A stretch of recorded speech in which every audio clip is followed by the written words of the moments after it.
So hello and welcome to the Cloud Financial Management Peer Connect for January.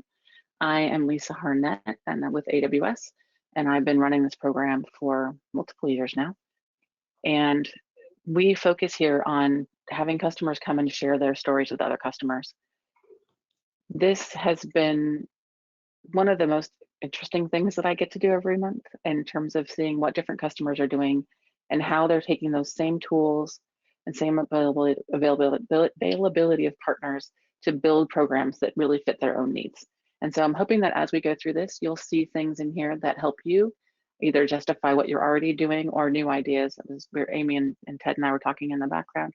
And one of the things that we were talking about is that, there's always new things out there and people bring up new things all the time. So we hope that they'll be able to provide something new for you today. And that in those discussion rooms, you'll be able to have that interaction where you can ask those questions. So when we talk about cloud financial management, just the scope of what we'll be talking about today, we talk about how do you manage your spend on AWS, and that involves planning like forecasting, as well as managing and controlling that, putting in those guardrails to ensure that you're running what you expect to be running, being able to see that information and being able to find opportunities to save and make sure that you're getting the efficiency that you want out of what you're doing. So that's the scope of what we'll be talking about today when we talk about cloud financial management. This is often also called FinOps, but just to give you an idea of the scope of this event. And today's agenda, we have two great speakers. We have Amy Race joining us to talk about accountability through forecasting. She is in the cloud governance area for Citizens Bank, a very regulated industry. So different than what we have for Ted Thibault. He is talking about, obviously I have the wrong title on there, but he is talking about forecasting in a dynamic environment. He is a principal cloud FinOps architect for Shutterstock. They handle large amounts of dot volume and storage related to all of that. The other half of our discussion today will be those breakout rooms where we can switch and you can talk amongst yourself in the audience. And I'll go into how that works later. But first, I'm going to go ahead and hand it off to so Ted Thibault. Thank you. Thank you, Lisa. Okay, you can go to the next slide. So cost saving and forecast. Now what? So first, I'm Eric Thibault. Go by Ted. I'm a principal cloud FinOps architect at Shutterstock.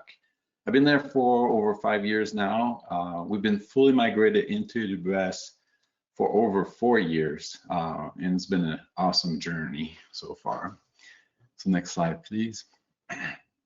If you don't know what Shutterstock is basically a huge database of high quality content that you could go and license for your ads, your billboard, and we're talking about image, videos, 3D model, editorial content. It's a huge database, and you can imagine with a huge database like this, we're using a lot of storage. We're having petabytes and petabytes of data, everything stored in S3. So it is a big part of our AWS build. Go to the next slide, please. So at reInvent last year, we had one of my colleagues presented a 12-minute talk. Highly advise to watch it. It's pretty quick. I put the code at the top right of the slide here if you want to look that up. But basically, JC kind of presented our journey on storage, and he mentioned that we save over 53% on a total S3 spend by moving all of our storage to S3 integer tiering. Now that's a lot of saving, right? And it generated a lot of meetings. And I'm sure all of you got called into probably some AWS costs, out of control meetings. But this was a first for me to be calling one of those meetings because we save so much money, right? So it was a new one, a good one, right? It's good meetings. So next slide, please. So in we do have forecasts. We do a monthly forecast like that little survey is. And we have a very simple multi-year forecast. And this multi-year forecast was key in navigating this emergency of this immense reduction in S3 spend. Initially, right, we wanted to, finance wanted to take all the saving and cut our budget. But with the multi-year forecast, we're able to demonstrate the massive saving over multiple years. And it was much easier to convince the executive and finance to use some of that money for other projects. And then I highlighted sample multi-year forecast because I built in the past some very complicated forecasts. You can imagine like 30 columns, all those things had different, growth rate, and we're trying to be as precise as possible, huge amount of work. And then at the end, we kind of decided to do a simple forecast just to validate how we're doing, right? And we're talking simple, just 3 different columns, like our S3 storage forecast. We know exactly how much content we get every day. So we have a pattern there where we could forecast our growth in storage.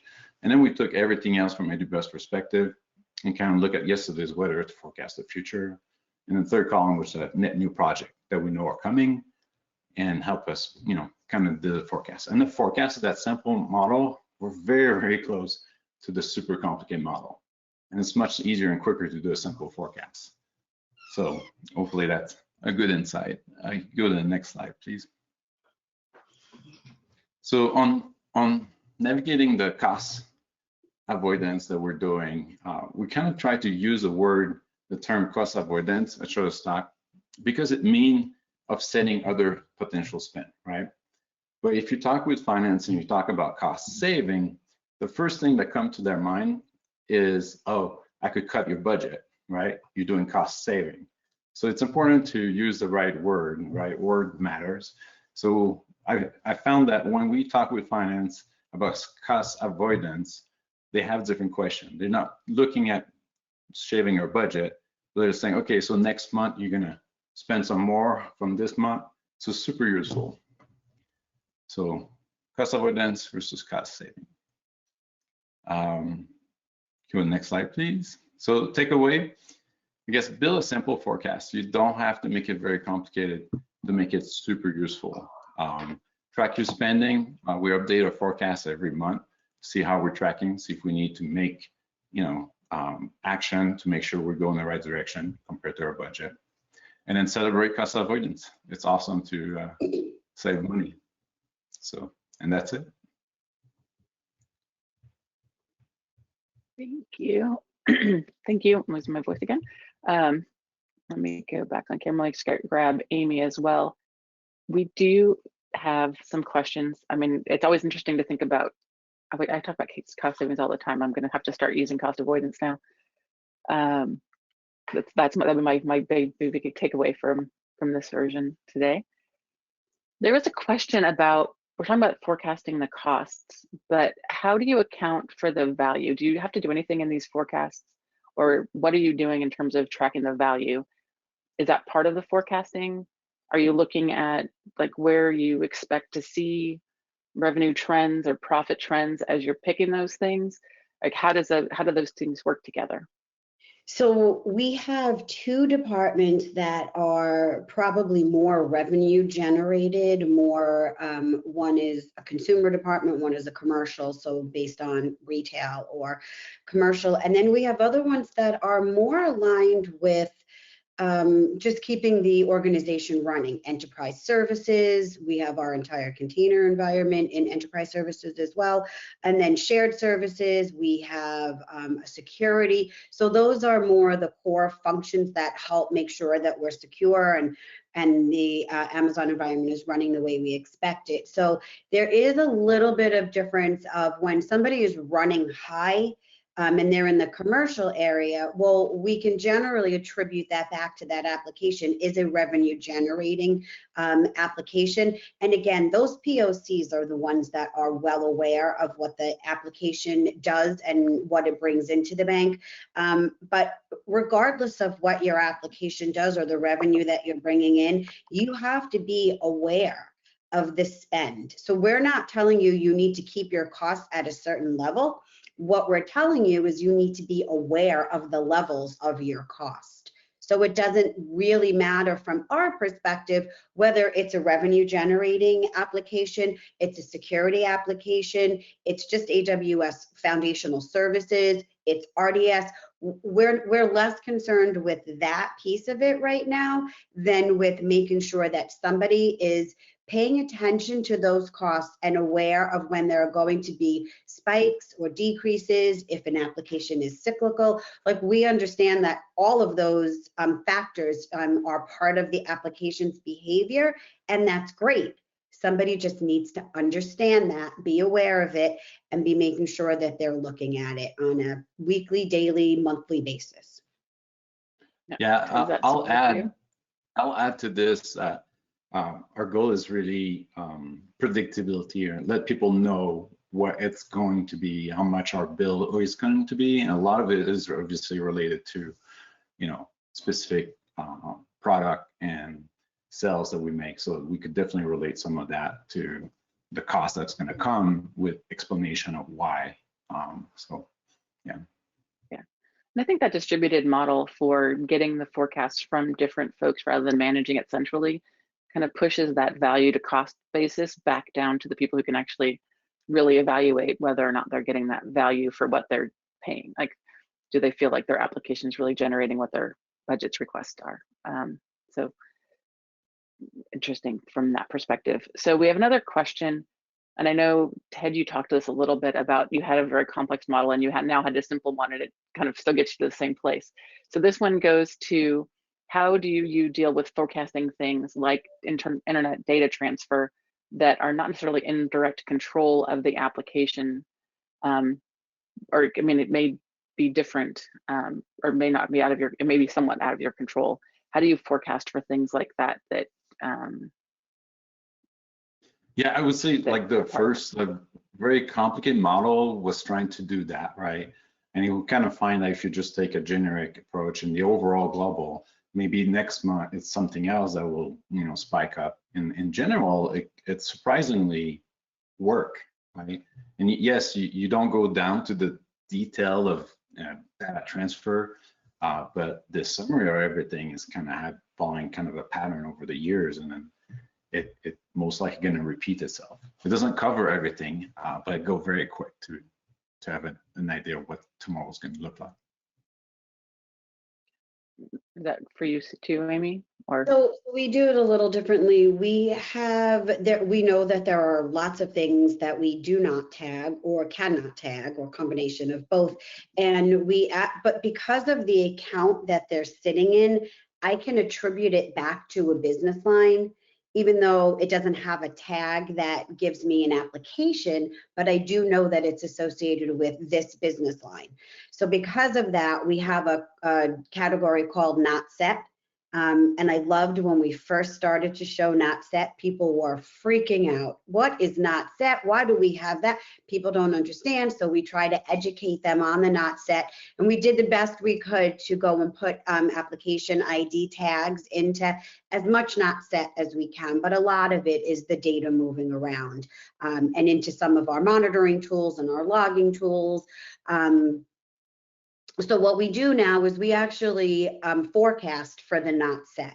So generally speaking, it runs at a consistent number every month, but we do talk about that. And if they expect heavy spikes in application usage from outside of our organization, or even if it's something that we're rolling out internally, if they expect high usage of something, or a testing period or a DR thing, we talk about that in our forecast conversations. We meet with these teams every month and talk about this, and then we'll adjust that not set category.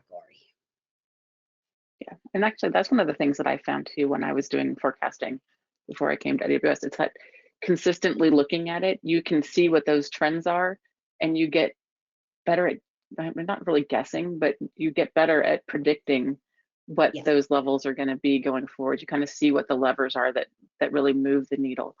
So it's really, I think that regularity of that monthly forecast, or the or whatever cadence works for your organization. And we actually have report for not set as well, so we'll send that report out so people can see exactly what services make up that not set. So if we see something new, then we investigate, and why is there something new there? So we're always looking at it. And we use anomaly detection from AWS that kind of light up things that are unexpected, and we investigate right away and work with the team, see what's going on.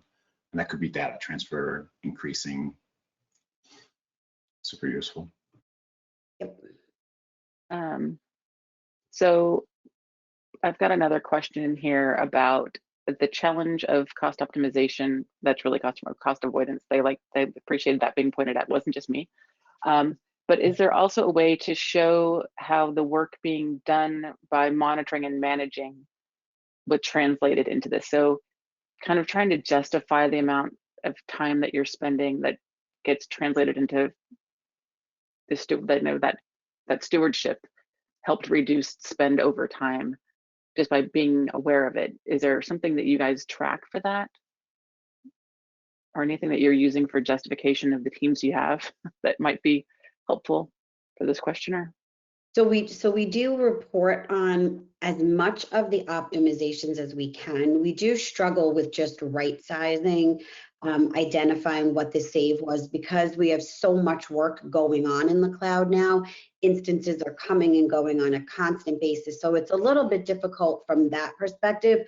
But like the big things that we did, the GP2 to GP3 conversion, actually my TAM from Amazon does a great job of reporting on that for us. So he gives me a monthly report on how much we've saved. And if you look at cost optimization or avoidance saves by individual application or by individual department either, sometimes they don't equate to that much money that it would be significant. But when you add these things up and you get even the one GP2 to GP3, if you take all of the instances now, you're saving a boatload of money. But if you look at it from one application or one business line, maybe it's not that much. But if you combine that with the money that you're saving on something that you did in S3 or some RDS that you did, you can really accumulate some significant cost avoidances every month. And we do celebrate those. Awesome. Yeah, well, I don't have a measurement on, we do have a measurement that show that when we send information to some group, they take action. Like everybody want to do the right thing, but they don't necessarily have the right information. So as we share the information about, potential optimization could be done or just their spend, and they're like, oh my God, and they'll go and clean up. And it's always, right after we share the information, you could see the dip down. But it's not something we measure per se.